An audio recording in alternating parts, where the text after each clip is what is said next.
I'm excited to show you these solar panels that I just bought the other day off of Amazon. They're 150 watts, 12 volts. I've got two of them wired up in parallel, and they're from HQST. They are really doing a great job out here today. I have them recharging my little portable generator. This one's rated for 300 watts.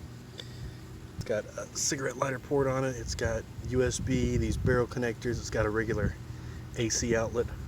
It'll power anything up to 300 watts. And right now it's pushing about 4.5 amps into this battery, these panels are. I've attached these solar panels to these cargo lock roof rails. As you can see, they fit just about perfectly when you put two of them side by side. And then these just fit right onto the roof rails on my little hatchback. There's plenty of clearance between the roof and the solar panel, so that's good for heating issues. These particular HQST solar panels work perfectly with these cargo lock roof racks.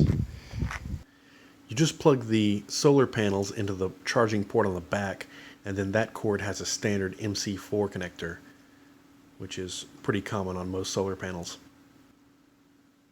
This portable generator is a great solution if you're out camping. This generator is lightweight, it's portable, it's compact, and it's a great solution for if you're out off the grid, if you're in your car, in a van, out camping. So that's pretty much it, everybody. I'm just starting this channel, so please let me know what you liked or didn't like in the comments. And I've got some pretty cool ideas for videos coming up. I'm going to try and charge my electric car off of solar panels, so be sure and subscribe if you want to see that video. Alright, thanks everybody.